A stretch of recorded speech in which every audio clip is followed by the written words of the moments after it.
Students, कल हमने synthesis पर चर्चा की थी और जिसमें ये बताया गया था कि सिंथेसिस होती क्या है, सिंथेसिस कितने प्रकार से बनती है और जिसमें कल शुरुआत हमने सिंपल सेंटेंस की थी। आज उसी के आगे बढ़ते हैं। कल बताया गया था कि सिंपल सेंटेंस कैसे बनता है, तो उसमें 6-7 विधियां बताई थी, आप लोगों ने नोट किया होगा। आगे उन्हीं विधियों को पढ़ते हुए आगे चलते हैं। पहली विधि है पार्टिसिपल का प्रयोग। पार्टिसिपल का प्रयोग कल इसमें थोड़ी चर्चा हुई थी, उसी को आगे बढ़ाते हैं। प्रयोग कैसे एक सिंपल सेंटेंस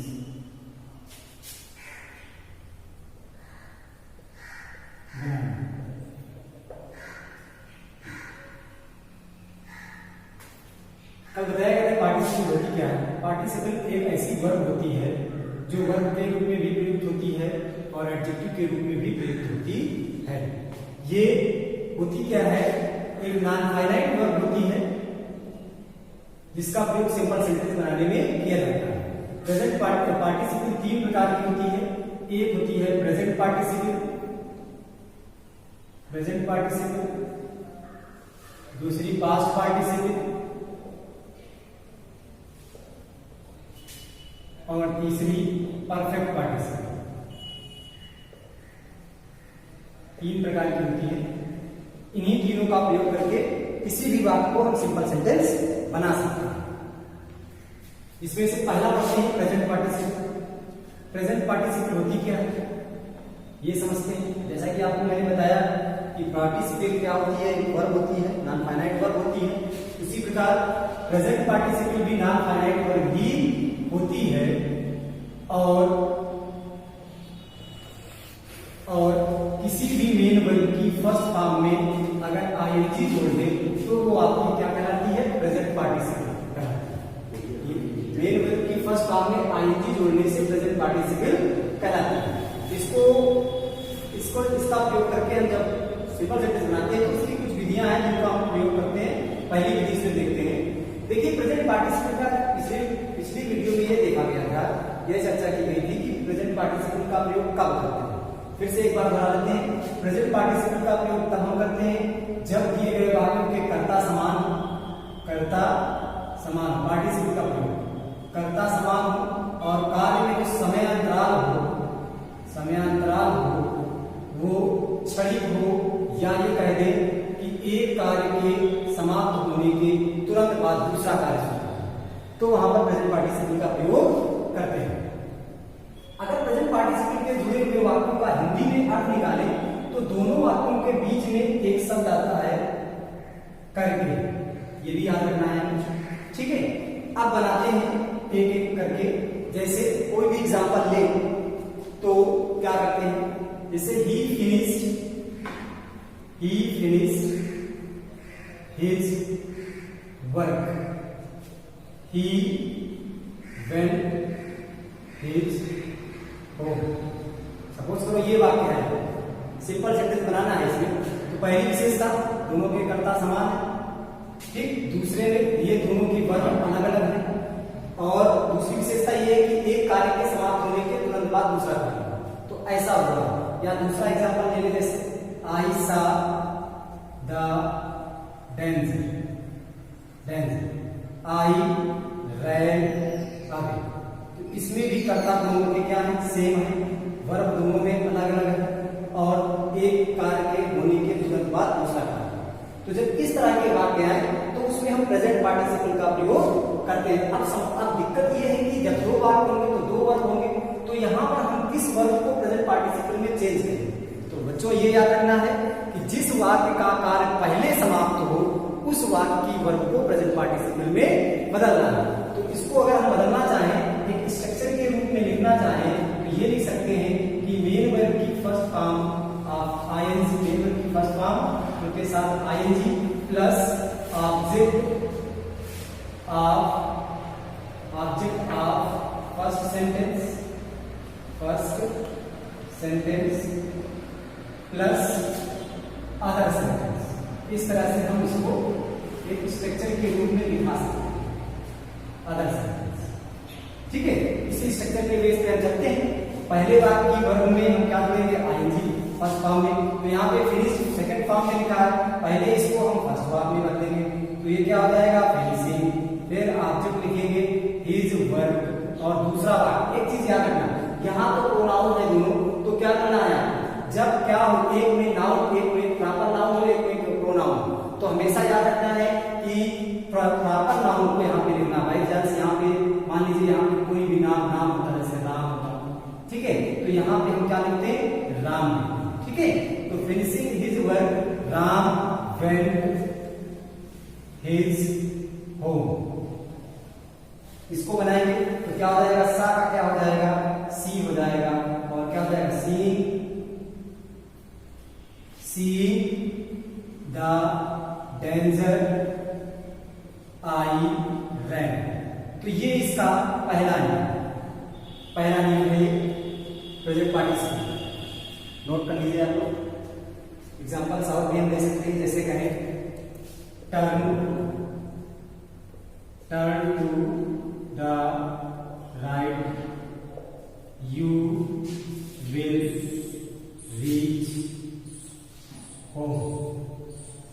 अब यहाँ पे देखिए, एक में सब्जेक्ट है, दूसरे में सब्जेक्ट नहीं है, तो पहला वाक्य क्या है आपका, ये इंपेरेटिव सेंटेंस है। आपको मालूम है कि इंपेरेटिव सेंटेंस के प्रत्येक वाक्य में सब्जेक्ट यू होता है, तो दोनों के कर्ता समान हो गए। तो पहले वाक्य की वर्ब को हम क्या बना देंगे, प्रेजेंट पार्टिसिपल। इसको क्या कर देंगे, टर्निंग टू द राइट। इसके बाद दोनों के कर्ता यू है, तो यू लिख देंगे, यू विल रीच होम, पहला नियम। आते हैं दूसरे नियम।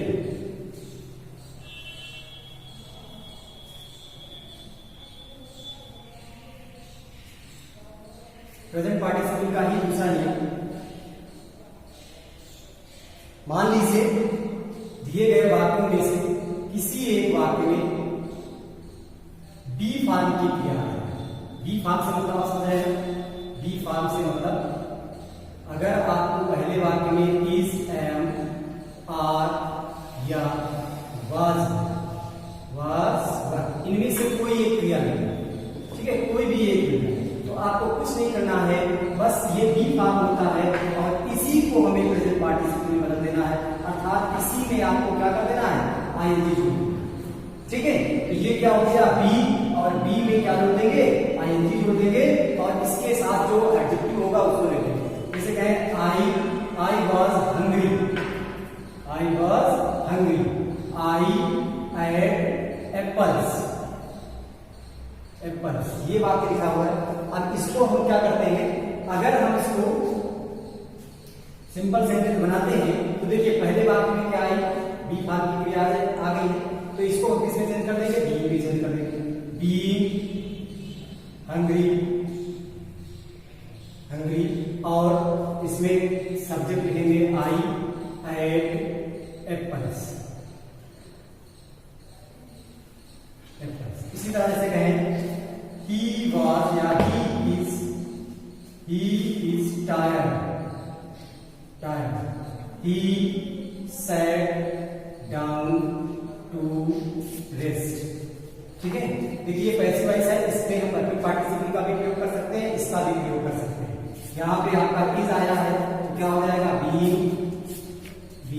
Tired, he sat down to rest. दूसरा नियम है इसका, करना क्या है आपको, अगर आपको कहीं भी पहले वाक्य में बी फॉर्म की क्रिया मिलती है, तो इस बी फॉर्म की क्रिया को बी में बदल देना है, उसके बाद जो एडजेक्टिव क्रिया है या जो शब्द दिया है उसको लिखते हुए दूसरा वाक्य लिख देना। आते हैं तीसरे नियम। बच्चों आप नोट करते जाइएगा इसको।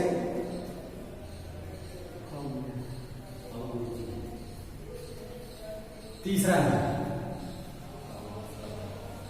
रूल नंबर 3 है इसका। रूल नंबर 3 क्या कहता है, रूल नंबर 3 ये कहता है कि बाई चांस मान लीजिए कोई एक ऐसा कार्य हो पहले वाक्य में जो एक कंटिन्यू हो रहा हो, वो समाप्त ना हो और उसके बीच में ही कोई दूसरा कार्य हो, जैसे I was reading, I slept down, अर्थात मैं क्या कर रहा था, मैं सो रहा, तो मैं पढ़ रहा था और पढ़ते दौरान ये पढ़ाई भी खत्म नहीं हुई थी, बीच में ही क्या हो गया, मैं सो गया। अगर इस तरह का कोई वाक्य हो जिसमें क्या हो, एक कार्य जारी हो और वो खत्म ना हुआ हो और उसी के साथ उसी के दौरान दूसरा कार्य है। देखो बच्चों, यहाँ पे भी फॉर्म आया है, लेकिन वहां और यहाँ अंतर ये होगा कि अगर ये वाला नियम लगाएंगे तो इसमें पहला वाक्य कंटीन्यूअस टेंस में होगा और उसमें बी फॉर्म की क्रिया होगी, इसमें कंटीन्यूअस की वर्ब नहीं होगी, आईएनजी लगी नहीं होगी। इतना डिफरेंसेस है। तो जब ऐसा वाक्य आए तो क्या करना है आपको, जो वाक्य की वर्ब होगी जिसमें पार्टिसिपल बनी होगी, जो आईएनजी लगी होगी, हाँ, तो उसके पहले आपको वाइल शब्द जोड़ देना है। वाइल प्लस मेन वर्ब की फर्स्ट फॉर्म के साथ आईएनजी प्लस अदर सेंटेंस, ये कर देना है। ठीक है, ये बेटा आपको आप लोगों से रास्ते में कोई कुछ लोग पूछ लेते हैं कि लोटा लुढ़क गया, तो सेम सेंटेंस या सेम प्रक्रिया से ये वाक्य भी बनता है। ठीक है, तो ये क्या होगा, वाच की जगह क्या लिख देंगे, वाइल रीडिंग, सब्जेक्ट क्या है, आई स्लेप्ट डाउन, मतलब मैं पढ़ते पढ़ते सो गया या पढ़ते पढ़ते मैं सो गया। इसी तरह अगर he was running, he fell down, अगर इसको बनाएंगे तो क्या हो जाएगा, while running he fell down। ये इसका तीसरा नियम था, नोट कर लीजिए, स्क्रीन शॉट ले लीजिए।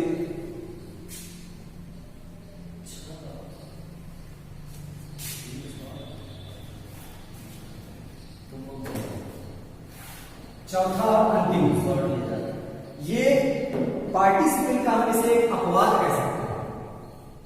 क्या अपवाद, इसमें क्या होगा, मैंने आपको शुरू में बताया था कि प्रेजेंट पार्टिसिपल का प्रयोग या पार्टिसिपल का प्रयोग तभी करते हैं जब दोनों वाक्यों के कर्ता समान हो।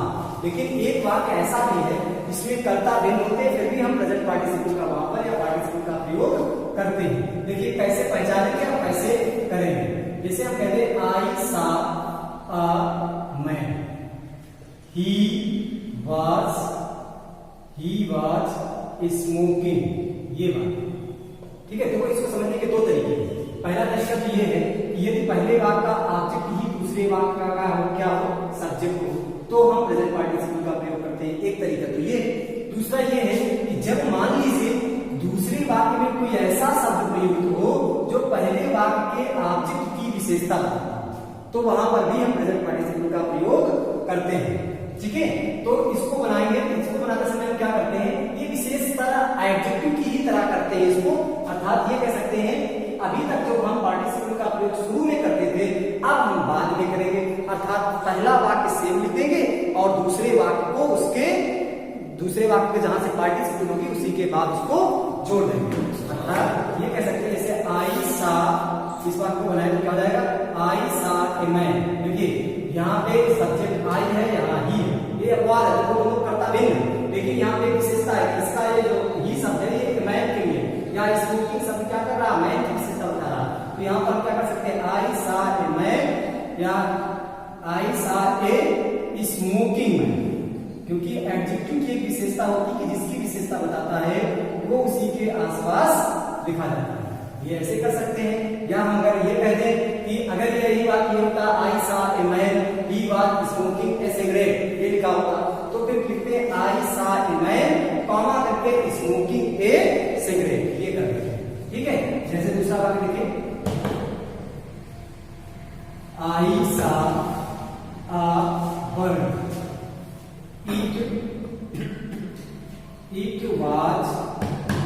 it was singing on a tree। ये वाक्य हो तो इसको क्या करेंगे, आई सा अ बर्ड कॉमा करके सिंगिंग ऑन अ ट्री। तो ये आपका हो गया प्रेजेंट पार्टिसिपल। प्रेजेंट पार्टिसिपल आज आपका कंप्लीट दूंगा। बाकी पास्ट पार्टिसिपल और परफेक्ट पार्टिसिपल नेक्स्ट वीडियो में हम आपको देंगे। धन्यवाद।